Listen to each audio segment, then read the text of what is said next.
च्या या हिंगणघाटमध्ये आयोजित केलेल्या आदरणीय महामानव डॉक्टर बाबासाहेब आंबेडकर यांच्या 133व्या जयंतीच्या निमित्ताने आयोजित केलेल्या या अतिशय देखण्या कार्यक्रमामध्ये मंचावरती उपस्थित असलेले आदरणीय तुषार गांधी सर, आदरणीय प्राध्यापक आम्ही याच्यातही होतो अरुण भगत सर, मंचावरील सगळेच मान्यवर आणि इथं जमलेल्या माझ्या सर्वच बंधू भगिनींनो, सर्वप्रथम आपल्याला सर्वांना अतिशय मानाचा जय भीम। इथे वारंवार माझा उल्लेख डॉक्टर असा केला तर मी डॉक्टर नाही आहे, मी शिक्षणाने इंजिनियर आहे आणि बाय चॉईस मी पत्रकार बनलो। इंजिनिअरिंग झाल्यानंतर काही वर्ष इंजिनिअरिंगमध्ये काम केल्यानंतर, पण डॉक्टर का म्हणतात हे मला माहीत नाही। अर्थात या देशाला लागलेल्या रेशीमबागी किड्याच्या आजारावरती मला उपचार करायची खूप इच्छा आहे।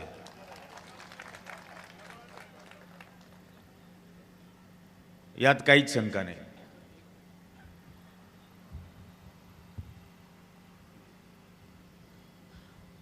तर आणि त्यासाठी लागेल ते प्रयत्न मी करत असतो, जेवढं जमेल माझ्या परीनं तेवढं करण्याचा मी प्रयत्न करत असतो। कारण मला हे माहिती आहे की आज आपल्याला हे जे दिसतंय आणि बरेच जण विशेषतः राजकीय पक्ष बऱ्याच वेळेला असा उल्लेख करत असतात की मोदीचं काय करायचं, शहाचं काय करायचं, पण ही लक्षणं आहेत।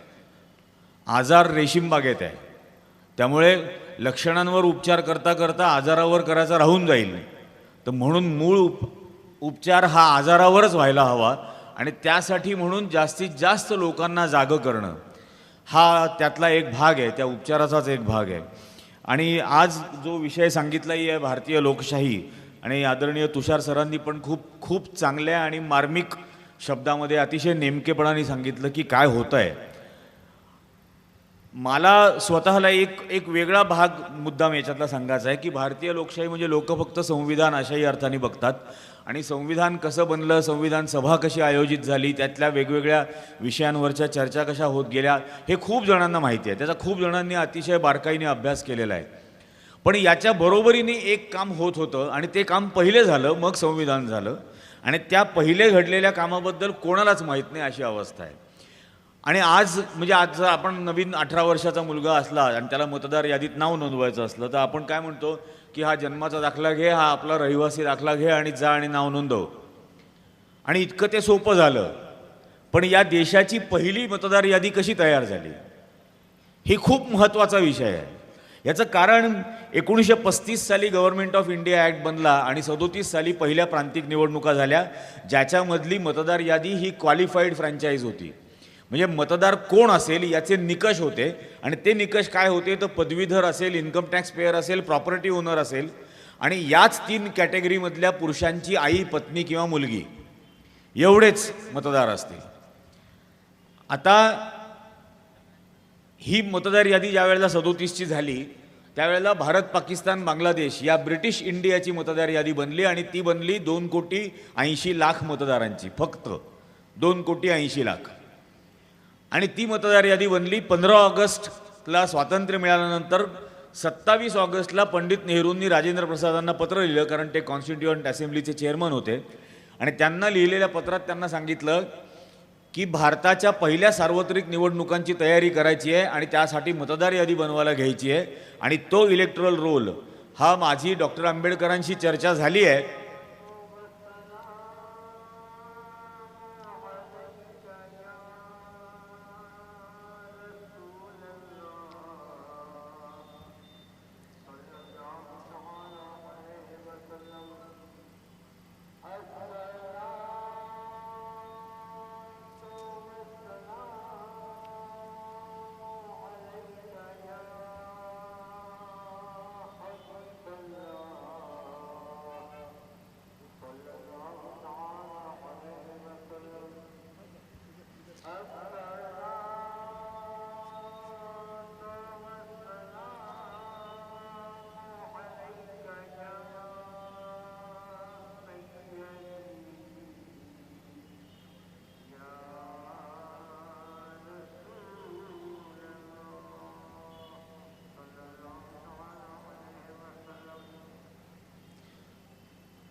मी थांबलो कारण की मगाशी तुषार सर बोलत होते त्यावेळेला नेमकी अजान झाली आणि अजानच्या वेळेला ते बोलत असताना मला ऐकू येत नव्हतं की ते काय बोलत आहेत.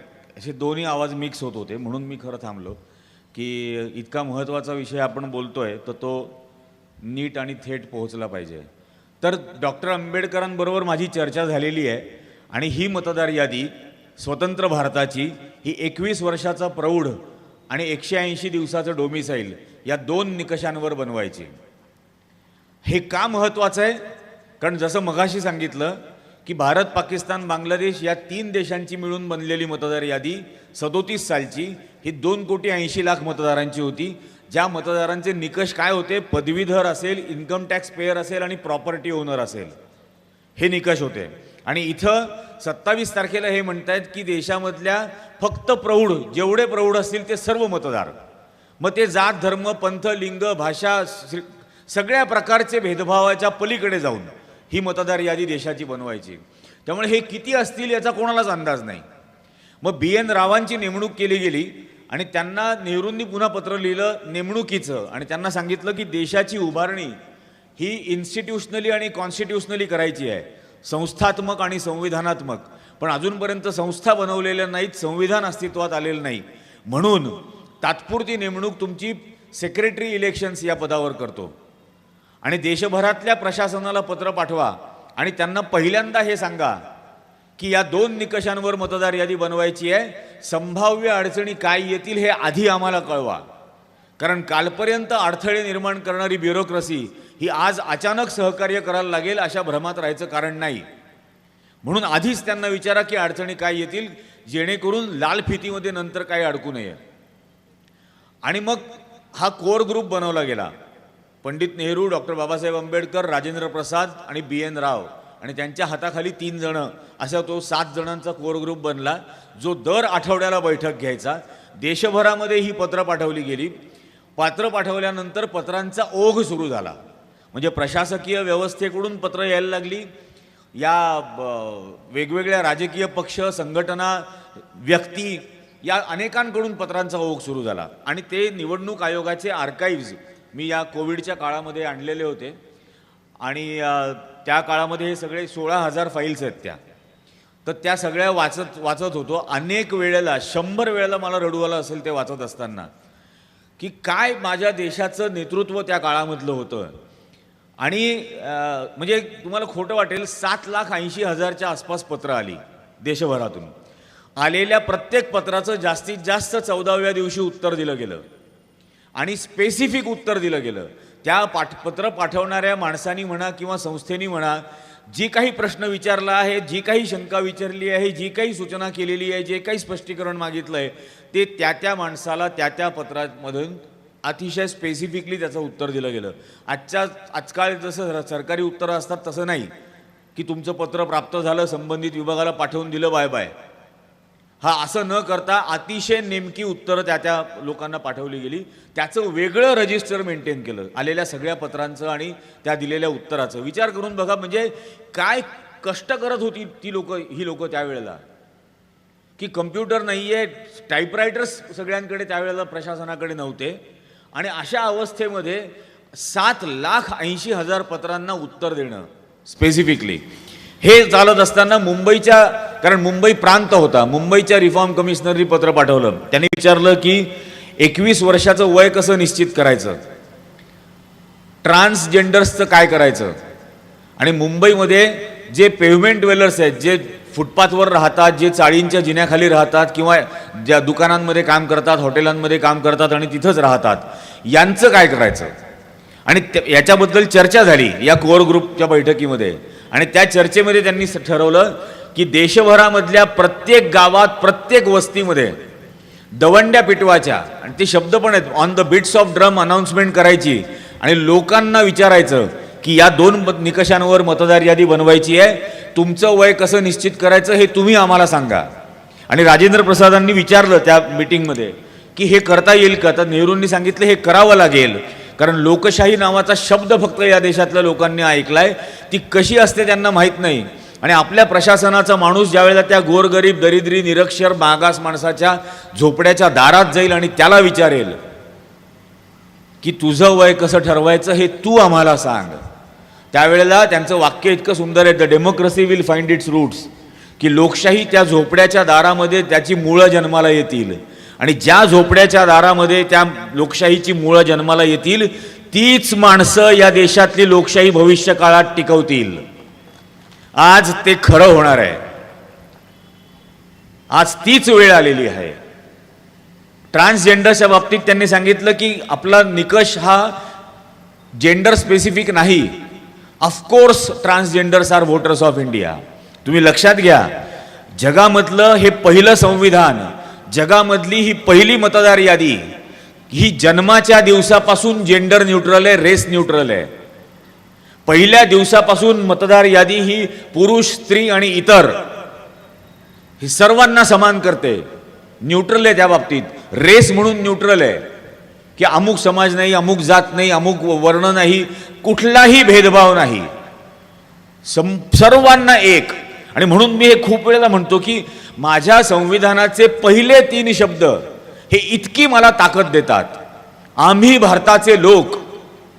काय होतो तोपर्यंत, त्या दिवसापर्यंत या भारतातली लोक काय होती, तो होता, मी होतो, आणखीन कोणतरी होता. या सगळ्यांमध्ये आम्ही ही भावना होती का? प्रत्येकजण आपली स्वतःची काहीतरी ओळख घेऊन होता. या संविधानाच्या पहिल्या शब्दाने आम्हाला आम्ही बनवलं. मीपणा काढून टाकला माझ्यातला, आम्ही करून टाकलं. या संविधानाने मला भारत दिला. तोपर्यंत काय होतो, तोपर्यंत ब्रिटिशांची राजवट होती. त्याच्या आधी वेगवेगळ्या राजे रजवाड्यांची राजवट होती. ज्या राजे रजवाड्याची राजवट होती तिथले हे नागरिक होते किंवा प्रजा होते. भारत यांनी दिला, या संविधानाने मला दिला. आणि लोक, आम्ही भारतीय हिंदू नाही, आम्ही भारतीय मुस्लिम नाही, आम्ही भारतीय ख्रिश्चन नाही, आम्ही भारतीय जैन नाही, आम्ही भारतीय शीख नाही, आम्ही भारतीय लोक, हे सगळ्यांना एका समान पातळीवरती आणून ठेवले पहिल्या 3 शब्दांनी. आणि मग ही याच्या पाठीमागे ज्या वेळेला ही मतदार यादीचं काम सुरू झालेलं होतं, तुम्ही विचार करा, एक पत्र आलं. त्या पत्रामध्ये असं विचारलं की मतदारसंघांचा जो ब्लॉक बनवायचा आहे त्या ब्लॉकमध्ये घरांचे नंबर कुठल्या दिशेने कुठल्या दिशेकडे द्यायचे, पूर्वेकडून पश्चिमेकडे का उत्तरेकडून दक्षिणेकडे. आणि तो विषय ज्यावेळेला यांच्या मीटिंगमध्ये चर्चेला आला, ती मिनिट्स ऑफ मीटिंग्ज आहेत, आणि ही चर्चा झाली त्यावेळेला पंडित नेहरू आणि डॉक्टर बाबासाहेब आंबेडकर हसायला लागले आणि त्यांनी सांगितलं घरांचे क्रमांक हे north east to south west आणि south east to north west अशा दिशांना द्यायचे. आता याची मराठी नावं माझ्या लक्षात नाही आहेत, पण या दिशांनी द्यायचे. त्याच्यावरती पुन्हा ही चर्चा झाली. त्यांनी विचारलं रावांनी की असं काय करायचं, तर त्यांनी सांगितलं या देशातला उच्चवर्णीय माणूस हा पूर्व पश्चिम उत्तर दक्षिण दिशांना राहतो आणि उरलेला सर्व बहुजन समाज हा इतर दिशांना विखुरलेला असतो. त्यांना मतदार यादीतून ते वगळले जाऊ नयेत म्हणून जाणीवपूर्वक घरांचे क्रमांकच असे द्यायचे की ती मतदार यादी सर्वसमावेशक होईल. इतका बारीक सारीक विचार प्रत्येक गोष्टीचा करून ठेवलेला होता या लोकांनी. हे सगळं करत असताना हा अभूतपूर्व इतिहास आहे. 2 कोटी स्थलांतरित आले होते, विस्थापित झालेले भारत म्हणजे पाकिस्तानमधून, ईस्ट आणि वेस्ट पाकिस्तानमधून. ते आसाममध्ये आले, ईस्ट पाकिस्तानमधले म्हणजे आजच्या बांगलादेशातले निर्वासित. आसामच्या रिफॉर्म कमिशनरनी, कारण तिथं भाषिक अस्मिता खूप आहे, त्यांनी असं सर्क्युलर काढलं की या बंगाली भाषा बोलणाऱ्या हिंदूंना आसाममध्ये मतदार यादीत घेऊ नका, कारण हे आसामला बंगिस्तान करून टाकतील. तर त्यावेळेला त्याला सस्पेंड केलं गेलं, रिप्रिमांड केलं, पहिल्यांदा दिल्लीला बोलावून सस्पेंड केलं. आणि मग वेगळी नोटिफिकेशन आसाममध्ये आणि या निर्वासितांसाठी काढली की निर्वासितांच्या छावणीचा क्रमांक हाच त्यांचा घर क्रमांक धरा आणि त्यांच्याकडून फक्त एक अंडरटेकिंग घ्या की उरलेला काळ ते भारतात राहायला तयार आहेत. 21 वर्षाचं वय कसं ठरवायचं. आणि ज्या वेळेला या प्रशासनाची माणसं लोकांकडे गेली, झोपड्यांमध्ये गेली, दारादारात गेली आणि विचारलं की तुमचं वय कसं ठरवायचं, तेव्हा लोकांनी अभूतपूर्व सूचना केल्या. लोकांनी सांगितलं की आमच्या परिसरामध्ये घडलेल्या ऐतिहासिक घटनांबद्दलच्या प्रश्नावल्या आम्हाला द्या आणि आम्ही दिलेल्या उत्तरांवरून अंदाज घ्या. उदाहरणार्थ समजा मी नाशिकला राहतो, तर गोदावरीला 1933 साली महापूर आला, तर तो पाहायला तू गेला होतास का? कसा गेला होतास? बोट धरून गेला होता का कडेवर गेला होतास? मग बोट धरून गेला होता याचा अर्थ 7-8 वर्षाचा असेल. आता 14 वर्ष झाली, हा 22चा, याला घ्या मतदार यादीत. वेगवेगळ्या प्रत्येक परिसरामधल्या घडलेल्या 42चं आंदोलन झालं, असहकार चळवळ झाली, महाडचा सत्याग्रह झाला, काळाराम मंदिर प्रवेश सोहळा झाला. आणि हे प्रश्न आहेत, म्हणजे मी असं सांगत नाही आहे इथं, हे ॲक्च्युली या प्रश्नावल्या बनवल्या गेल्या आणि पाठवल्या गेल्या. लोकांनी दिलेल्या उत्तरांवरून अंदाज घेतला आणि मतदार यादी बनवली गेली. लक्षात घ्या, या पाठीमागची धडपड काय आहे? या पाठीमागची धडपड ही आहे की या देशातल्या त्या शेवटच्या माणसाला त्याचं सरकार निवडण्याचा अधिकार द्यायचा, त्याच्या इच्छा सांगायचा, त्याचे आकांक्षा सांगण्याचा, त्याचे प्रश्न मांडण्याचा आणि त्याचा प्रतिनिधी निवडण्याचा अधिकार त्याला द्यायचा. ही सगळी धडपड होती. मला बऱ्याच वेळेला हा प्रश्न येतो, आपल्याकडे तर आता फार पॉप्युलर प्रश्न झाला आहे, 70 वर्षात काय झालं? 70 वर्षात 5000 वर्षात या देशात जे झालं नाही ते पहिल्या 2 वर्षात झालं. या देशातल्या महिलांना काही अधिकार नव्हता, या देशातल्या मागासवर्गीयांना काही अधिकार नव्हता, काही बोलायचा अधिकार नव्हता, काही मागायचा अधिकार नव्हता, काही मांडायचा अधिकार नव्हता. हे सर्व अधिकार पहिल्या 2 वर्षात मिळाले. आणि हे टिनपाट विचारतात आपल्याला 70 वर्षात काय झालं. आणि खरोखर हा खूप महत्वाचा विषय आहे. ही सगळी मतदार यादी जेव्हा तयार झाली त्यावेळेला रावांनी नेहरूंना पत्र लिहिलं आणि त्यांनी त्यात असं लिहिलं की 18,92,00,000 मतदार, 49.2% लोकसंख्येचा समावेश असलेली 388 यार्ड उंच इतकी मतदार यादी तयार झालेली आहे. आणि I cannot believe that this is a reality. हे वास्तवात आलंय हे मला खरंच वाटत नाही. आणि त्याला एका ओळीचं उत्तर पाठवलं. ते उत्तर असं होतं की this is a reality because somebody imagined it. हे वास्तवात आलंय कारण याची कोणीतरी कल्पना केली होती.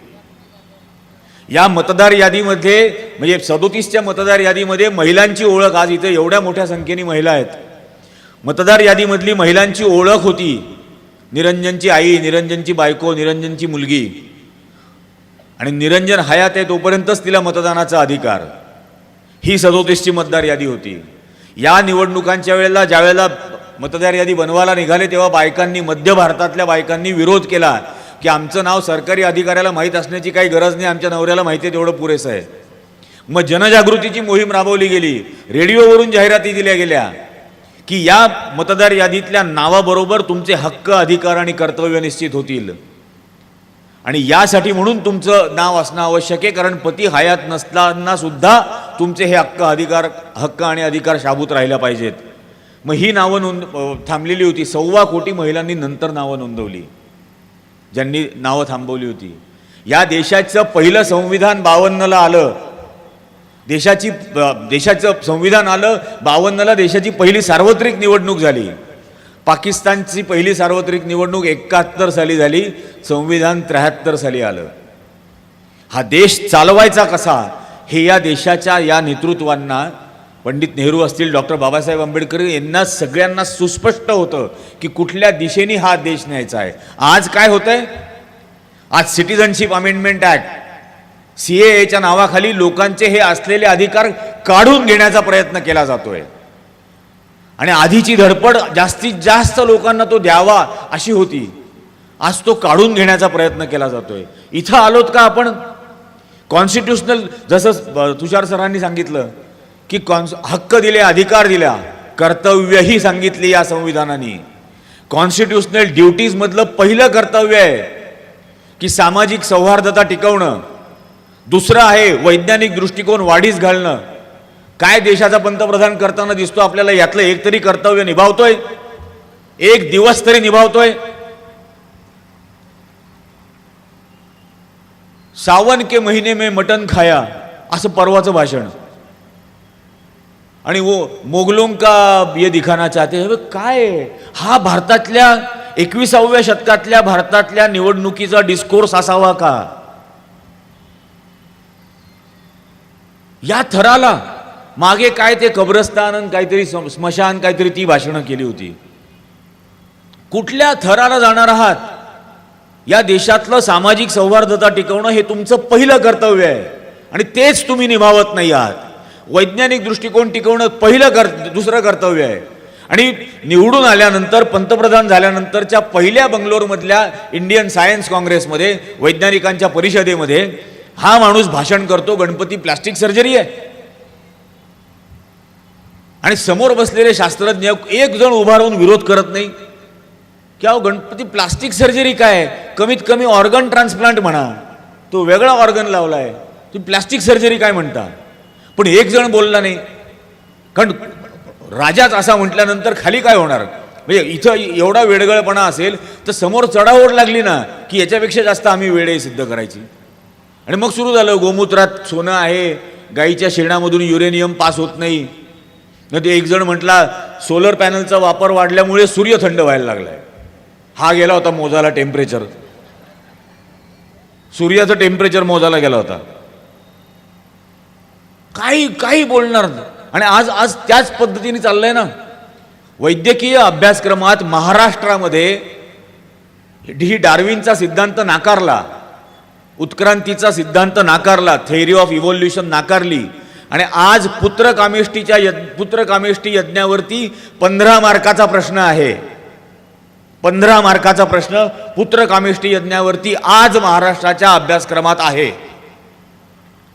तुम्ही सांगा, अशा यज्ञ आणि होमाचे वैद्यकीय अभ्यासक्रमामध्ये प्रश्नांचा अभ्यास करून या पोरांना नंतर कोणी नोकऱ्या देणार आहेत का बाहेर परदेशामध्ये। तो योगायोगाचा भाग नाही आहे। इंटरनॅशनल लेबर ऑर्गनायझेशननी रिपोर्ट दिला, भारतात 83% बेरोजगारी आहे, 83% युवक बेरोजगार आहेत। जगातले सर्वात जास्त बेरोजगार भारतात आहेत। याचं कारण काय विचार केला कधी? कारण माझ्या देशाचा पंतप्रधान असा आहे जो सांगतो अभिमानाने की त्यांनी 35 वर्ष आयुष्याची भीक मागून खाल्ली। महाराष्ट्रात त्याला आईत खाऊ म्हणतात। हा आईत खाऊ माणूस रोजगार निर्माण करेल? यांनी मेहनतच केली नाही, यांनी कष्टच केले नाहीत, यांनी कष्टाने कोणाचं तरी पालन पोषण करायचं ते नाही केलेलं, आणि मग याला काही खंतच नाही ना की 83% बेरोजगार आहेत। 80 कोटी लोकांना फुकट धान्य देतोय। 80 कोटी लोकांची क्रयशक्ती शून्यावर आणून ठेवली बाबा, याची लाज वाटायला हवी, अभिमानाची गोष्ट नाहीये ही। पण खुशाल या पद्धतीने वागायचं। आणि पुन्हा भाषणांमध्ये जसं सर म्हटले, मैं देता हूं 80 करोड लोगों को मुफ्त में खाना। घरचे देतो का पैसे तुझे? काकांनी पैसे पाठवले, आमच्याच टॅक्स पेअरचा पैसा आहे ना, मग त्यात मेहरबानी केल्यासारखं काय दाखवतो? पण सतत जनतेला उपकृत केलंय असं दाखवायचं। कोविडच्या काळामध्ये आपण बघितलं, आपण प्रत्येकजण 800 रुपये भरून लस घेत होतो, आणि बाहेर आल्यानंतर थँक्यू मोदीजी का? म्हणजे या देशातल्या नागरिकांच्या जीवाशी खेळण्याचा प्रकार केला। ज्या औषध कंपन्यांची औषधं त्यांची संपूर्ण चाचणी सुद्धा झालेली नव्हती अशी औषधं बाजारामध्ये आणायला परवानगी दिली, विक्री करायला परवानगी दिली। रेमडेसिवीर तुम्ही अनेक जणांनी ब्लॅकमध्ये विकत घेऊन घेतला असेल। त्या कंपनीकडून 50 कोटीपेक्षा जास्त इलेक्ट्रोल बॉन्ड घेतले आणि त्यांना ही परवानगी दिली। लोकांच्या नागरिकाच्या जीवाशी खेळला हा माणूस। आणि ज्या वेळेला ज्यांना साईड इफेक्ट झाला ते जेव्हा सुप्रीम कोर्टात गेले नुकसान भरपाई मागायला, तेव्हा यांच्या सरकारने सुप्रीम कोर्टामध्ये प्रतिज्ञापत्र दिलं की लसीकरणाची जबाबदारी राज्य सरकारांची होती, लसीकरणाचा आणि केंद्र सरकारचा संबंध नाही। मग लसीकरणाचा आणि केंद्राचा जर संबंध नाही तर माझ्या सर्टिफिकेटवर तुझं तोंड का? कोविडच्या लसीकरणाच्या सर्टिफिकेटवर तुझं तोंड का? मी अमेरिकेला गेलो होतो। अमेरिकेला गेल्यानंतर त्यांनी मला इमिग्रेशनलाच विचारलं की तुमचं लसीकरण झालंय का, वॅक्सिनेशन झालंय का? म्हटलं हो झालंय।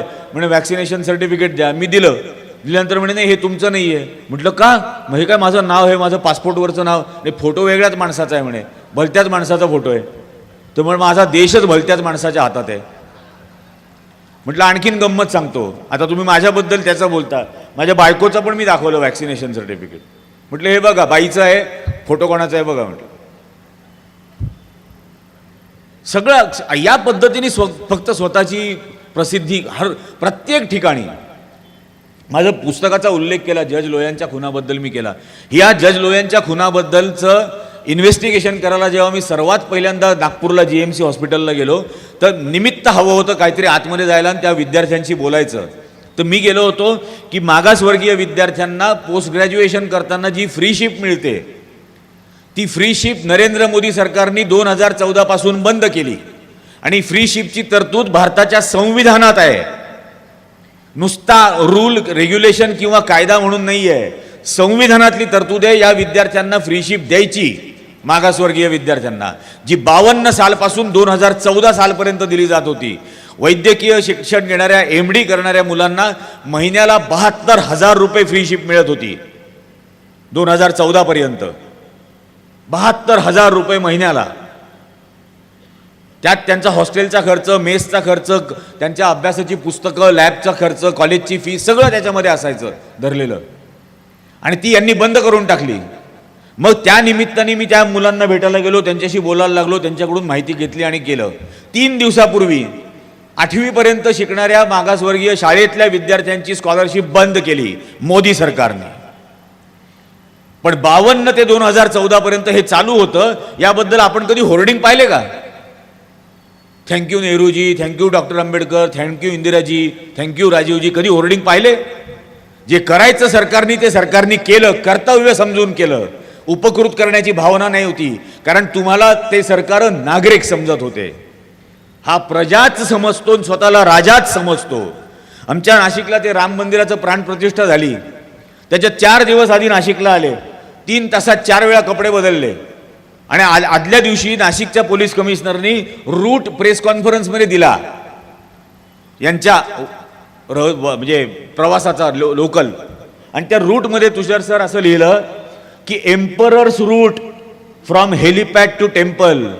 एम्परर्स रूट, एम्परर्स रूट म्हणजे तू स्वतःला सम्राट समजतो आणि आम्ही कोण? गुलाम तुझे.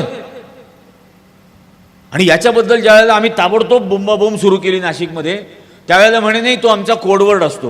म्हटलं भाई कोडवर्ड कोणी प्रेस कॉन्फरन्समध्ये देतं का? तो जर सिक्रेट असेल तुमच्या सिक्युरिटीच्या पर्पजसाठी तर तो उघड देतात का? मग त्या दिवशी मी फेसबुकवर टाकलं की एक्झॅक्टली 5000 वर्षापूर्वी आजच्याच दिवशी रावण नाशिकला आला होता. तर ते येडे असतात ना भक्त संप्रदायातले, मग मी त्यांना लो IQ बुलडोजर म्हणतो. तर त्याच्यावरती लगेच एक जण सुरू झाला, कशावरून आजच्याच दिवशी आले होते. म्हटलं अरे 1-2 दिवस चुकले असतील पुढे मागे. ते लंकेहून आले म्हटलं, हे दिल्लीहून आले, त्यामुळे त्याला जास्त वेळ लागला असेल. हे आत्ता सुद्धा म्हणजे हा सगळा डिस्कोर्स का सांगणं महत्वाचं आहे की आता काय उरलेलं नाहीये. परफॉर्मन्स या नावावरती एकही मत यांना मिळणार नाही देशात. कारण कल्चर टू ॲग्रिकल्चर प्रत्येक क्षेत्रामध्ये नाश केलेला आहे. आणि मग आता काय रामाचं नाव हे घेऊन येणार, हिंदू हिंदू म्हणून येणार आणि त्याच्यासाठी पोलराईज करायचं, त्यासाठी द्वेष निर्माण करायचा. आमच्याकडे आले होते ते अक्षता वाटाला, तो टेम्पो सजवलेला, गाणी बिणी लावलेली. मी खाली आलो, बिल्डिंगचं गेटच लावून घेतलं. म्हटलं आतमध्ये नाही यायचं कोणी. तर म्हणे का बरं? तर म्हटलं हे लिहिलं काय तुम्ही वरती? तर म्हणे अक्षदा, दा लिहिलं होतं. तर म्हटलं काय असतं ते? तर म्हणे तांदूळ. तर म्हटलं अरे तांदूळ जो असतो ना त्याला अक्षता म्हणतात, ज्याला क्षती नाही ती अक्षता. हे तू जे लिहिले ना ते घेऊन ये मगच आतमध्ये यायचं. म्हटलं मग त्याला समजेत ना काही, आता काय करू? म्हणे अहो असं काय करता, नाशिकमध्ये तर नाशिकचं तर रामायणात केवढं महत्त्व आहे. म्हटलं हो अनन्यसाधारण महत्त्व. म्हटलं भारतातलं पहिलं अपहरण नाशिकला झालं सीतेचं. आता म्हटलं तू विषय काढला तर मला सांग कसं काय झालं. कारण लक्ष्मण रेषा आखून गेला होता, कोणी ओलांडून आत आलं तर जळून जाईल. मग रावण का नाही जळला? तर म्हणे नाही सीताच ओलांडून बाहेर गेली. म्हटलं का, तिला तर बजावलं होतं. तर म्हणे नाही त्याला भिक्षा द्यायला गेली. म्हटलं अबे त्याची लंका सोन्याची होती, त्याला काय भिक्षेची गरज? म्हणे नाही तो साधूच्या वेशात आला होता. म्हटलं मग लहानपणी बिरबल अकबराच्या गोष्टी वाचायचा का? तर म्हणे हो. म्हटलं कशासाठी? म्हणे बोध घेण्यासाठी. म्हटलं मग रामायणातला पहिला बोध हा आहे साधूच्या वेशात येणाऱ्यांपासून सावध राहा.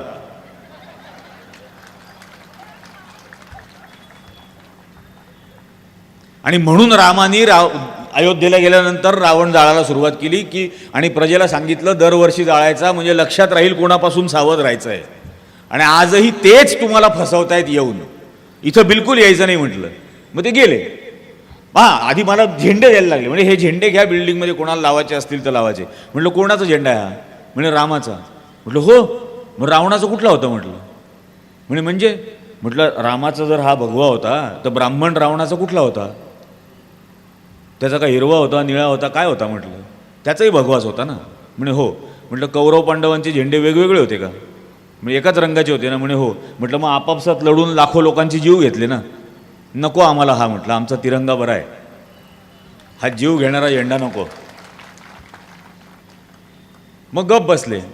मग परत गेल्यानंतर ते प्राणप्रतिष्ठा झाली, परत आले पेढे वाटाला की रामाची प्राणप्रतिष्ठा झाली, हे पेढे राम जन्म झाल्याबद्दल. तर म्हटलं बाबा, माझं संविधान देशाच्या पंतप्रधानाला परवानगी देत नाही धार्मिक कृत्यात सहभाग घेण्याची. तर म्हणे नाही, ते पंतप्रधान म्हणून नव्हते गेले, ते हिंदू म्हणून गेले होते. म्हटलं हो. म्हटलं हिंदूंमध्ये सर्व शुभ कार्य ही सपत्नीक जोडप्याने केली जातात. अशुभ कार्य फक्त एकटा पुरुष करतो. मग अंत्यविधी असेल, 10वं असेल, 12वं असेल, वर्षश्राद्ध असेल, ते एकटा पुरुष करतो, त्यात बाईला बसवत नाही. पण शुभ कार्य मात्र जोडप्याने केले जातात. तर म्हणे हो. म्हटलं मग आम्हाला लाईव्ह टेलिकास्टमध्ये जे दिसलं ते जोडपं होतं का, मोदी आणि भागवत? मग एक तर ते जोडपं होतं हे सांगा, नाही तर मग जे केलं ते अशुभ कार्य होतं म्हणून सांगा. आणि मग जर अशुभ कार्य असेल, असंवैधानिक असेल, तर त्याचे पेढे काय वाटतं म्हटलं. आणि त्या कार्यक्रमाला मी कोणाला बघितलं तिथं आलेलं? पैसे घेऊन नाचणाऱ्या नट्यांना मी तिथं पाहिलं. देशाची राष्ट्रपती का नव्हती म्हटलं? ती आदिवासी आहे, ती महिला आहे आणि ती विधवा आहे म्हणून त्या बाईला तुम्ही मंदिराच्या प्राणप्रतिष्ठेला बोलवणार नाही, म्हणून त्या बाईला तुम्ही संसदेच्या उद्घाटनाला बोलवणार नाही. संसदेची प्रमुख आहे ती. या देशाच्या संविधानाप्रमाणे संसदेची प्रमुख देशाची राष्ट्रपती आहे आणि तिला तुम्ही बोलवत नाही, फक्त ती आदिवासी आहे, विधवा आहे आणि महिला आहे म्हणून. हा तुमचा सन्मान स्त्रींबद्दल. आणि आता खूप छाती बडवून सांगतो नारी शक्ती का सन्मान, नारी शक्ती, नारी शक्ती. ते राहुल गांधी दिल्लीत मुंबईमध्ये बोलले या आसुरी शक्तीविरुद्ध आम्हाला लढायचं आहे म्हणून. तर यांनी शक्ती नारी शक्ती नावाने सुरू केलं. ही नारी शक्तीचा सन्मान. 2015 साली जम्मूमध्ये एका मंदिराच्या गाभाऱ्यामध्ये 8 वर्षाच्या आसिफावरती 15 दिवस बलात्कार केला जात होता आणि त्या बलात्काऱ्यांना अटक झाल्यानंतर त्यांच्याच समर्थनासाठी याच्याच मंत्रिमंडळातले 2 मंत्री तिथं जाऊन मिरवणूक काढत होते. तेव्हा नाही महिलांचा सन्मान आठवला आणि मग लाईन लागली. मग आसिफापासून सुरुवात झालेलं हाथरसला आलं, उन्नावला आलं, कठुआला आलं, हे प्रत्येक ठिकाणी आलं ना. आणि प्रत्येक ठिकाणी अशा बलात्काऱ्यांना सन्मान देणारा हाच भारतीय जनता पक्ष. माझ्याकडे तर 53 जणांचं डिटेल्स आहेत. आम्ही नाशिकला प्रदर्शनच लावत होतो. 53 नेते भाजपचे, वेगवेगळ्या जणांवरती बलात्काराचे आरोप. अरे हे तुमच्याचकडे कशी काय विकृती सापडते? हा महिलांचा सन्मान. त्या महिला कुस्तीगीर ज्या वेळेला तिथं आंदोलन करत होत्या तेव्हा तुझे पोलीस त्यांना पायाने तुडवत होते. हा महिलांचा सन्मान. आणि त्यांचं शोषण करणारा तो ब्रिजभूषण सिंग तुझ्याबरोबर आतमध्ये बसलेला संसदेत. ही तुमची पद्धत. त्या मनुस्मृती इराणीच्या पाठीमागे बसला होता.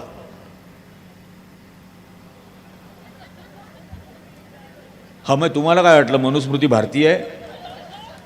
इराणी पण आहे. पण हा महिलांबद्दलचा सन्मान. हा माणूस सोनिया गांधींबद्दल बोलतो काय जर्सी गाय, नंतर त्या सुनंदा पुष्कर बद्दल 55 करोड की गर्लफ्रेंड, काँग्रेस की विधवा. ही भाषा आहे तुझी सन्मानाची? आणि ते बेणं आता तुमच्या विदर्भात चंद्रपूरचं काय गलिच्छ भाषेमध्ये बोलू शकतो माणूस. ही विकृती आहे. कुठल्या थराला नेणार आहात तुम्ही? लोकांकडे बघण्याचा हा दृष्टिकोन आहे तुमचा, भावा बहिणीकडे. आणि या थराला जायचं आणि म्हणायचं नारी सन्मान आम्ही करू. तो न्यायपत्र जाहीरनामा काढला काँग्रेसनी, त्याच्यामध्ये त्यांनी दिलं की आम्ही महिलांना न्याय देऊ, गॅरंटी देतो, काय वर्षाला 1,00,000 रुपये वगैरे वगैरे, हे जे काही दिलं, मुस्लिमांच्या बाबतीत, अल्पसंख्याकांच्या बाबतीत काय करू, तरुणांच्या बाबतीत काय करू, मागासवर्गीयांच्या बाबतीत काय करू, हे जे काही त्यांनी जाहीरनाम्यामध्ये दिलं, हा म्हणतो मला त्याच्यात हे दिसतं, मुस्लिम लीगचा दिसतो, मुस्लिम लीगचा जाहीरनामा आहे असं मला वाटतं. तुला बरं मुस्लिम लीगचा जाहीरनामा माहिती? कारण मुस्लिम लीगचा निवडणुकीमधला पहिला पार्टनर यांच्यात सावरकरांची हिंदू महासभा होती. मुस्लिम लीग आणि हिंदू महासभेचं युती सरकार होतं 3 राज्यात, 3 राज्यांमध्ये. बंगालमध्ये होतं, सिंध प्रांतामध्ये होतं आणि नॉर्थ वेस्ट फ्रंटियरमध्ये होतं. या 3 ठिकाणी यांची सरकारं युतीमधली. पाकिस्तानचा प्रस्ताव 23-24 मार्चला 1940 साली लाहोरच्या मुस्लिम लीगच्या अधिवेशनामध्ये फजलुल हक नावाच्या मुस्लिम लीगच्या एका नेत्यांनी मांडला. ह्या पाकिस्तानचा प्रस्ताव मांडणाऱ्या मुस्लिम लीगच्या नेत्याच्या नेतृत्वाखालच्या मंत्रिमंडळामध्ये श्यामा प्रसाद मुखर्जी मंत्री म्हणून सामील झाले. का बाबा? 40ला प्रस्ताव मांडला होता, माहिती आहे याला देशाची तुकडे करायचे आहेत हे समजलं होतं. मग ज्याला देशाचे तुकडे करायचे आहेत हे माहिती आहे, त्याच्या मंत्रिमंडळामध्ये तुम्ही गेलेच का बरं युती सरकार म्हणून? आणि मग ब्रिटिश गव्हर्नरला पत्र पाठवतात 42चं आंदोलन कसं चिरडून टाकायचं. हा श्यामाप्रसाद मुखर्जी.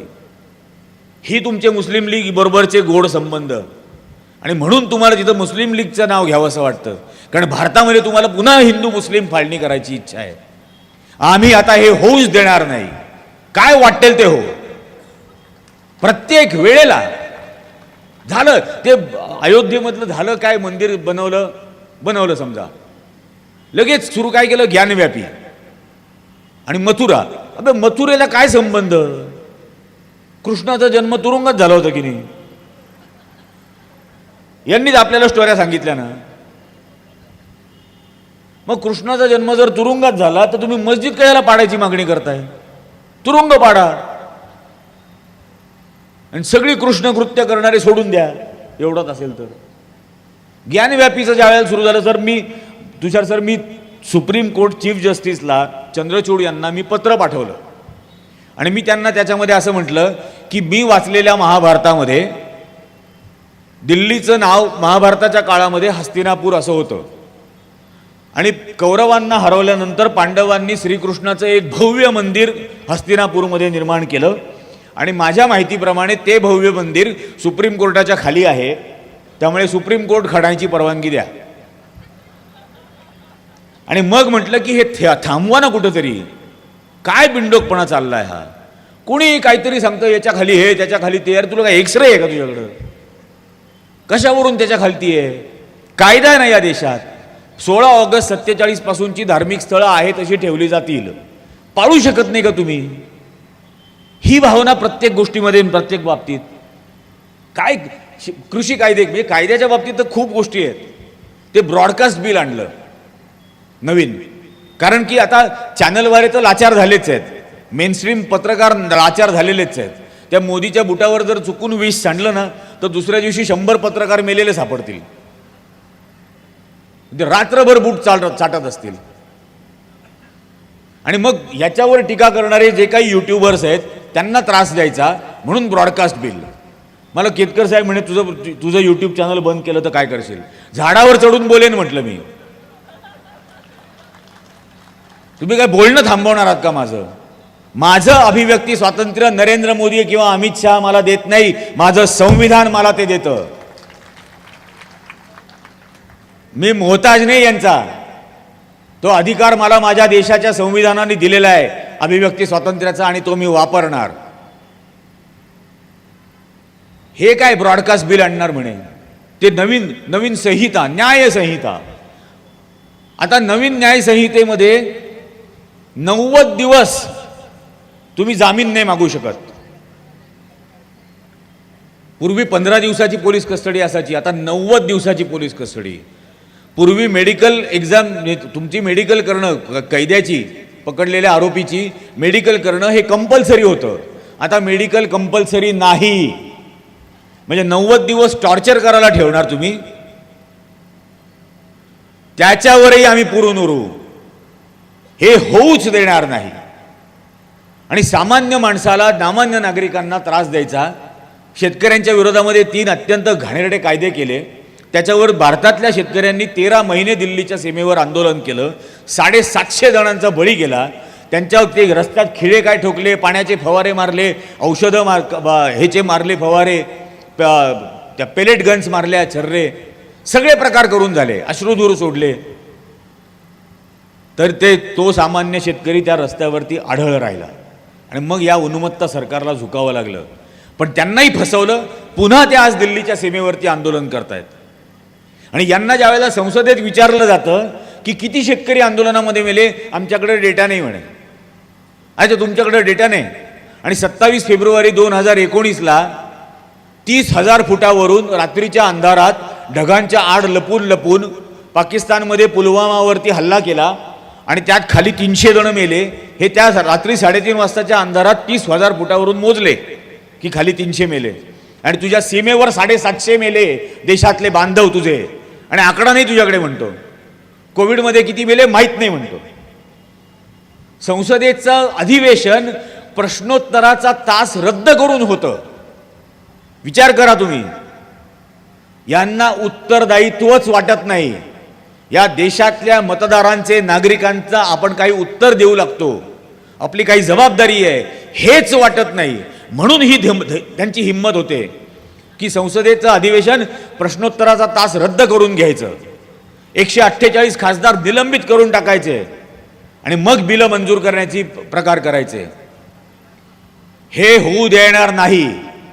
हे किती का अशा पद्धतीने करत असतील, किती का उन्मत्तपणा करेना, या पद्धतीने होणार नाही. आणि अशा खूप गोष्टी आहेत. या सुप्रीम कोर्टाने इलेक्ट्रोल बॉन्डचा प्रकार काढला म्हणून कळलं की 16,000 कोटीचं शेण खाल्लं. आणि कशा पद्धतीने खाल्लं, 4 प्रकारची मॉडेल बनवली इलेक्ट्रोल बॉन्ड मिळवण्यासाठी. एक प्रीपेड बॉन्ड, एक पोस्टपेड बॉन्ड.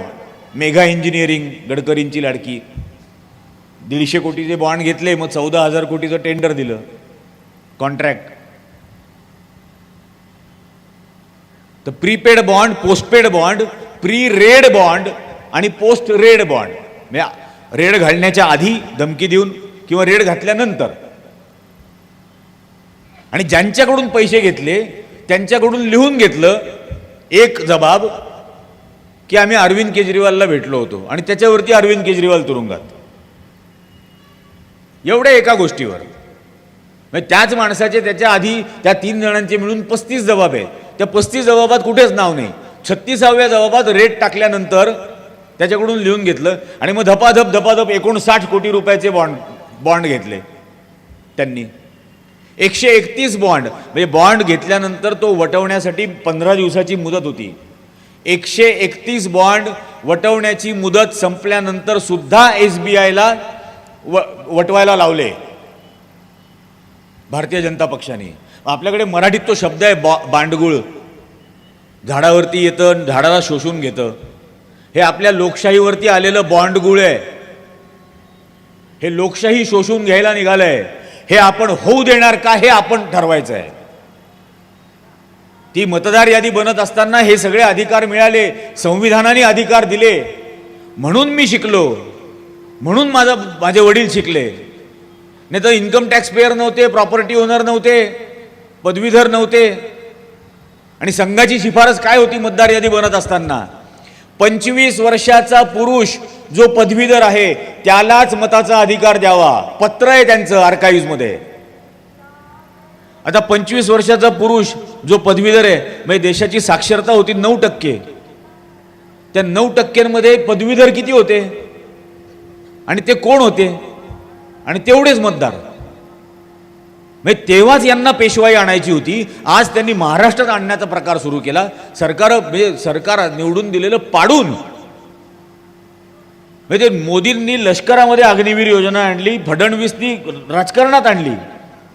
एकनाथ शिंदे आणि अजित पवार हे 2 अग्निवीर आहेत. 2 वर्ष वापरणार, फेकून देणार, मग पेन्शन नाही, ग्रॅच्युइटी नाही, मेडिकल नाही, कॅन्टीन नाही, काहीच नाही. ही त्याच अवस्थेला आणून ठेवलेलं आहे ना. एक भयंकर मुद्दाम आज हे सांगण्याचीच गरज आहे. मी पत्रकार म्हणून विधान भवनामध्ये होतो, कोपर्डीची घटना घडलेली होती. पत्रकारांच्या कक्षामध्ये बसलेलो होतो. देवेंद्र फडणवीस आतमध्ये आला आणि त्यांनी भाषण सुरू केलं की कोपर्डीच्या आरोपींना फाशी होणारच. उज्ज्वल निकम यांची स्पेशल पब्लिक प्रॉसिक्युटर म्हणून नेमणूक केली आहे आणि त्यांच्या मार्गदर्शनाखाली तपास चालू आहे. आणि मी एकदम ताडकन उभा राहिलो. तो माझ्या शेजारी यदू जोशी होता, इथला विदर्भातला लोकमतचा. मला म्हणे काय झालं? म्हटलं अरे हा उलटा क्रम सांगतोय ना. म्हटलं यांनी पहिले शिक्षा जाहीर केली, मग प्रॉसिक्युटर कोण असेल सांगितलं, आणि मग जगातलं 8वं आश्चर्य सांगितलं की प्रॉसिक्युशनच्या मार्गदर्शनाखाली तपास चालू आहे. म्हटलं हे तर अजबच आहे. तर म्हणे तुला सवय लागली आमच्याकडे संघाच्या लोकांकडे संशयाने पाहायची. म्हटलं सवय बिवय नाही, माझ्यावर संस्कारच आहेत ते. तुमच्याकडे संशयानेच पाहायचं. आणि मग मी ते शोधायला लागलो. आज हे जाहीररित्या मी अनेक ठिकाणी बोलतोय, आज मुद्दाम हे बोललं पाहिजे. मी जेव्हा मागे लागलो तेव्हा यांनी कोर्टामध्ये हे दिलं होतं, जे चार्जशीट फाईल केलेली होती त्या चार्जशीटमध्ये असं म्हटलं होतं की दुसऱ्या दिवशी नाशिकच्या फॉरेन्सिक टीमनी एव्हिडन्स गोळा केला ती घटना घडल्याच्या दुसऱ्या दिवशी. म्हणून मी नाशिकच्या फॉरेन्सिक टीमकडे गेलो, त्यांना पत्र दिलं की मला फॉरेन्सिक रिपोर्टची कॉपी द्या. तर ते म्हणे 1 मिनिट थांबा, लगेच उत्तर घेऊन जा म्हणे. त्यांनी लगेच मला उत्तर दिलं की गेल्या 3 महिन्यात आम्ही नाशिकच्या बाहेरच गेलेलो नाही. मग मला एकदम झालं की हा काय प्रकार आहे. मग फॉरेन्सिक रिपोर्ट मिळवायच्या मागे लागलो. मग झाले महिना 1.5 महिना ते शोधण्यामध्ये गेला, ते मिळाला कलिनाचा. फॉरेन्सिक रिपोर्टमध्ये असं स्पष्ट म्हटलेलं आहे, there is no trace of male DNA.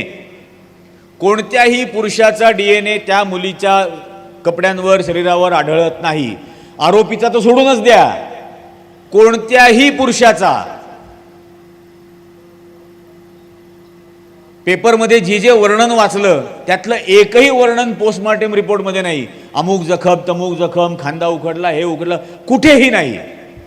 Forensic report म्हणतो त्या 3ही आरोपींच्या नखाचा पॅटर्न आणि तिच्या अंगावरचे ओरखडे मॅच होत नाहीत. फॉरेन्सिक रिपोर्ट सांगतो.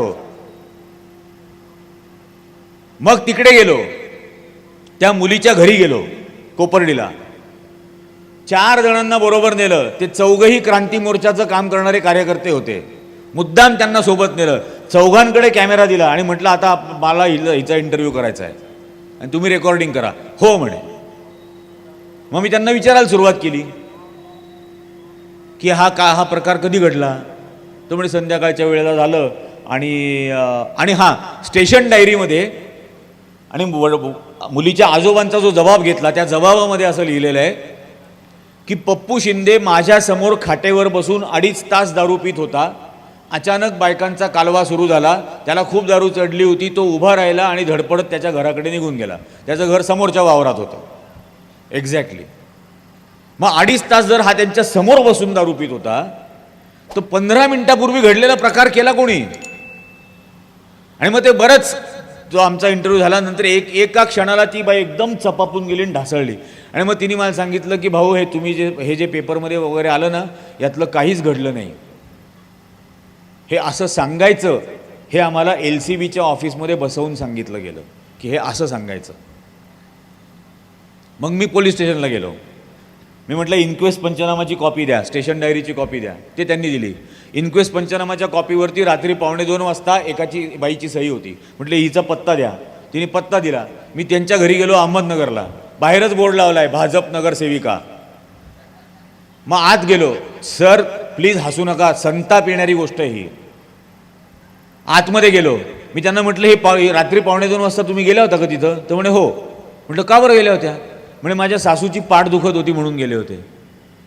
म्हटलं पाठदुखीची गोळी आणायला अहमदनगरहून 70 किलोमीटर कर्जतच्या प्राथमिक आरोग्य केंद्रात तुम्ही गेलात? तर म्हणे नाही, आमच्या जिल्हाध्यक्षांनी सांगितलं की तिकडे जा, तिकडे एक पंचनामा होणार आहे. म्हटलं जिल्हाध्यक्षाला काय माहिती, ही घटना पेपरला 3ऱ्या दिवशी आली. तर म्हणे नाही, ते मुलीचे आजोबा आमचे उमेदवार होते म्हणे पंचायत समितीचे. आणि ती बाई कोर्टामध्ये आलीच नाही साक्षीला शेवटपर्यंत. आणि ही व्यवस्था अशी की त्या तिघांना फाशीची शिक्षा सुनावून मोकळे. फाशीची शिक्षा या देशात कशी सुनावली गेली? न्यायालयाच्या बाहेर लाऊडस्पीकर लावून, न्यायालयाच्या बाहेर लाऊडस्पीकर लावून. हे न्यायालय का सिनेमा चालू आहे? आणि बाहेर जमलेली लोक टाळ्या वाजवतात. 3 निष्पाप लोकांना फासावर चढवलं जातं आणि टाळ्या वाजवल्या जातात. मग ती अख्खी बातमी मी द वीक मॅगझिनमध्ये छापली. कोपर्डीचं काय रियालिटी आहे, सत्य आहे ती. मग ते एवढं मला म्हणायला लागलं, तुझ्यावरती रिॲक्शन येईल, तू मला ओळखतोस का, माझ्यामुळं कसाबला फाशी झाली. म्हटलं सॉरी, तुमच्यामुळं कसाबला फाशी नाही झाली, कसाबनी कबुली जबाब दिला म्हणून त्याला फाशी झाली. तुम्ही काय केलं त्याच्यात? त्यामुळे हे मला नका सांगू, मी काय कायदा मोडलेला नाही. ज्यांनी मोडलाय त्यांनी चिंता करावी. पण ही अवस्था, आणि हे आपल्याला न्यायाची भाषा देणार आहेत? हे तुम्हाला मला न्याय देणार आहेत? एका न्यायाधीशाचा खून होतो, मारून टाकलं जातं. त्याला मारून टाकल्यानंतर 30व्या दिवशी हा अमित शहा तडीपार, याची सुटका होते त्या खटल्यामधून. न्यायाधीशाचा खून ही अत्यंत गंभीर गोष्ट काय? कारण मग या देशातल्या गरिबांनी न्याय कोणाकडे मागायचा? जर न्यायाधीश घाबरणार असतील तर, जर न्यायव्यवस्था घाबरणार असेल तर गरिबांनी जायचं कोणाकडे आहे? त्यामुळे याच्याबद्दल बोलणं भाग आहे, याला प्रतिकार करणं भाग आहे. प्रत्येक गोष्टीमध्ये अशी घाण केलेली आहे. सिनेमेकार म्हणजे सिनेमांमधून लोकांवरती प्रभाव पडतो, तर खोटारडे सिनेमे बनवायला सुरुवात केली. आत्ता आलाय ना एक लेटेस्ट, मी त्यांची पहिल्यांदा स्टोरी केली होती. एक शेळी जिचा सिंह केला गेला, दाखवला गेला, अ लॅम्ब लायनाइज्ड. आणि काय दाखवलं? पहिला ट्रेलर आला, पहिल्या ट्रेलरमध्ये दाखवलं खुदीराम बोसला सावरकरांनी प्रेरणा दिली. सावरकरांचं पुस्तक प्रसिद्ध झालं 1909ला, त्यानंतर ते लोकांना माहिती झाले. खुदीराम बोसला फाशी झाली 1908ला. लोकांना सावरकर माहिती होण्याच्या 1 वर्ष आधी खुदीराम बोस फाशी गेला. दादांत खोटं दाखवून दिलं. खुदीराम बोस भारतात, हे 6 पासून लंडनमध्ये. भेटले कधी, बोलले कधी, प्रेरणा दिली कधी? दुसरा ट्रेलर आला. दुसऱ्या ट्रेलरमध्ये काय? भगतसिंग जातो सावरकरांकडे आणि तुमच्या पुस्तकाचं भाषांतर करायची मला परवानगी द्या. 1909 साली भगतसिंगचं वय होतं 2. 1907 सालचा जन्म. ते आईच्या मांडीवर खेळत होते, त्यांना मातृभाषा सुद्धा येत नव्हती. ते मराठी पुस्तकाचं इंग्लिश भाषांतर करणं तर विषयच येत नाही ना. पण दादांत खोटं दाखवून दिलं. गांधीजींशी चर्चा करताना सावरकर की एका मुसलमानाला 3 मतांचा अधिकार देणं हे मला मान्य नाही आहे. संबंध काय? 28, 29, 30 डिसेंबर 1916 ला लखनौमध्ये जे अधिवेशन झालं, त्यात लोकमान्य टिळकांनी जिनांबरोबर करार केला लेखी की 3 पट प्रतिनिधित्वाचा तुम्हाला आम्ही अधिकार देऊ. याच्याशी गांधीजींचा काहीही संबंध नाही. पण मुसलमानांचा अनुनय कोणी केला? गांधींनी केला म्हणायचं. टिळकांनी केला असं नाही म्हणायचं. केला टिळकांनी, पण बिल फाडायचं महात्मा गांधींच्या नावाने. हे असंच करत राहणार, सतत खोट्या गोष्टी दाखवत राहणार. पण आपण का नाही याचा प्रतिकार करत? म्हणजे सर बघाशी जे बोलले ते अगदी खरं आहे.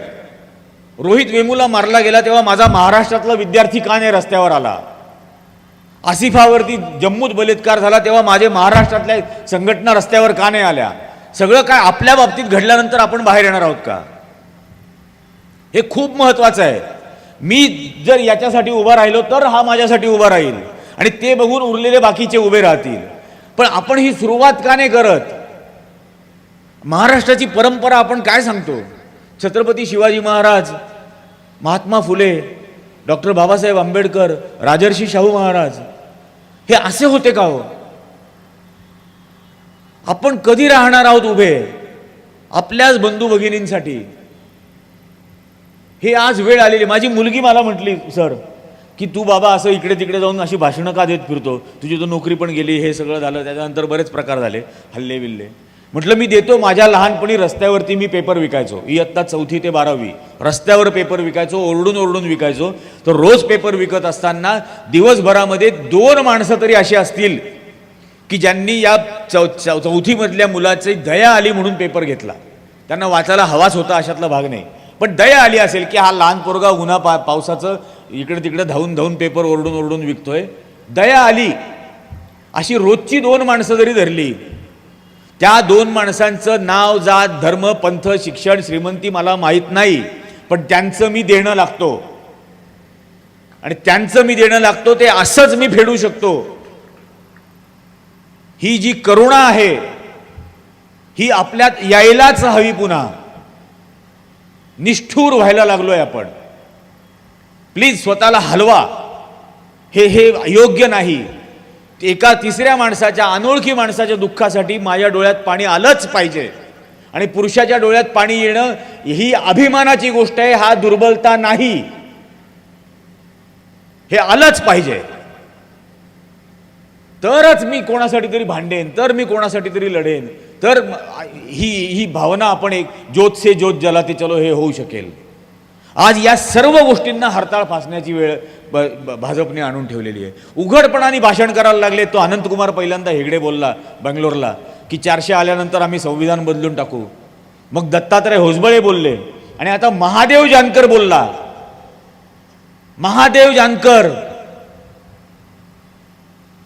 तो बोलला की संविधान बदलू. विचार करा कुठपर्यंत आलं हे. आणि याचं कारण हे आहे की या गेल्या वेळच्या निवडणुकांमध्ये 37% मतं भाजपला मिळाली. आता उरलेली 60% मतं एकत्र येत आहेत. हे पाहिल्यानंतर हे घाबरले आणि म्हणून याला अटक कर, त्याला अटक कर, याचं बँक अकाउंट फ्रीज कर, त्याचा अमुक कर, त्याच्याकडे रेड कर, हा प्रकार सगळा सुरू केला. नाही तर ऊर छाती वाढवून सांगत होता ना संसदेत, एक अकेला सप्पे भारी. मग एक अकेला सप्पे भारी तर नवनीत राणापर्यंत यायला लागला तुला तडजोड करत. अबे काय इतकी तडजोड. ते बिनबुडाचं गाडगं मुंबईत आमच्या, ते प्रत्येक निवडणुकीत वेगळ्या पक्षाकडून प्रचार करतो. 14ला वेगळा प्रचार, 19ला वेगळा प्रचार, तो लावरे व्हिडिओ वगैरे, आणि आता पुन्हा वेगळा प्रचार. पण करवत नाही. प्रबोधनकारांनी काय केलं असतं जर ते आज असते तर. पण अशा पद्धतीने संविधान देशाचं बदलायचं आणि फार आर्यावर्त वगैरे नाव पण ठरवलंय त्यांनी. आर्यावर्त नाव द्यायचं. या लेवलला आपण जाणार आहोत का आणि हे जाऊ द्यायचं आहे का? याचा प्रतिकारच व्हायला हवा. सगळं ईव्हीएमचं मॅनिप्युलेशन करून सुद्धा यांना 33% मतं मिळाली आणि 67 आल्या, एकत्र आल्यामुळे त्यांची घाबरली की आता ईव्हीएमचं मॅनिप्युलेशन सुद्धा पराभूत होईल जर लोक एकत्र आली तर. आणि ते वाक्य आहे ना, अब अंधेरा जीत लेंगे लोग मेरे गांव के, ले मशाले चल पड़े हैं लोग मेरे गांव के, अब अंधेरा जीत लेंगे लोग मेरे गांव के. आज तेच भावना मनात ठेवली पाहिजे. त्या एकाच गोष्टीने हे ज्या थराला राजकारण नेऊन ठेवलंय आम्हाला मंजूर नाही. ही या देशाच्या नेतृत्वाची परंपरा नाही. हा आमचा वारसा नाही. अन्यायाच्या विरोधात उभं राहणं, लढणं, वेळप्रसंगी प्राण देणं हेही करायला आम्ही तयार आहोत. बिलकुल यात काही तडजोड नाही. मला म्हटले तुला अटक करून जेलमध्ये टाकतील. म्हटलं येडेच आहेत. माझ्या जाहीर कार्यक्रमानं किती लोक असतात? 400-500. विद्रोही साहित्य संमेलन असेल तर 2000-3000. तुरुंगात टाकलं तर सकाळी 3000 कैद्यांची सभा, संध्याकाळी 3000 कैद्यांची सभा. 15 दिवसात जेलचा अख्खा स्टाफ सरकारच्या विरोधात करून टाकेन. अवघड जागीचं दुखणं बनवून बसेन. असल्या धमक्या देऊन घाबरणार नाही. पण हा अशा पद्धतीचा प्रतिकार करायला जर आपण तयार झालो तरच आपण या देशाची लोकशाही वाचवू शकू, तरच या देशाचं संविधान वाचवू शकू, तरच या देशाच्या शेवटच्या माणसाला न्याय देऊ शकू. आणि ते देण्यासाठी आपण कटिबद्ध राहिलं पाहिजे. आपण बोललं पाहिजे. सर्वात महत्त्वाचं बोललं पाहिजे. लोकांना बोलतं केलं पाहिजे. आदमी मरने के बाद कुछ नहीं सोचता, आदमी मरने के बाद कुछ नहीं बोलता. कुछ नहीं सोचने पर या कुछ नहीं बोलने पर आदमी मरी जाता है. असं व्हायचं आहे का? आणि हे व्हायचं नसेल आणि हे जे मगाशी मी म्हटलं की आम्ही भारताचे लोक यांनी मला जे दिलं आहे, आणि माझ्या आत्ताच्या काळामधल्या सगळ्या कार्यक्रमांमध्ये मी ही गोष्ट करतो. मला एका डायबिटीसच्या पुस्तकाच्या, माझे मित्र आहेत डॉक्टर, त्यांनी डायबिटीसचं पुस्तक काढलं, मला त्या प्रकाशनाच्या कार्यक्रमाला बोलवलं, त्यांनी आपलं पत्रकार आहे, लेखक आहे वगैरे असं म्हणून. मी 1 मिनिट डायबिटीस, 49 मिनटं मोदी, RSS, भाजप, आणि परत 1 मिनटं डायबिटीस, असंच मी बोललो. ते सगळे हसायला लागले. म्हणे असं काय? म्हटलं डायबिटीसपेक्षा कॅन्सर घातक आहे, त्यामुळे कॅन्सरवर जास्त वेळ बोलणं गरजेचं आहे. तर ते मी केलं. आणि बाकीच्या कार्यक्रमांमध्ये जे करतो ते मी आता तुम्हाला पुन्हा विनंती करतो, कारण आता अर्धा पाऊण तास, 1 तास जवळजवळ झाला असेल मी उभं राहून इथं बोलतोय, तुम्ही सगळे मस्त बसलाय. ते 1 मिनिट उभे राहा, 1 मिनिट सर्वजण उभे राहा, हात वर करा, आणि मी म्हणतो ते प्लीज रिपीट करा.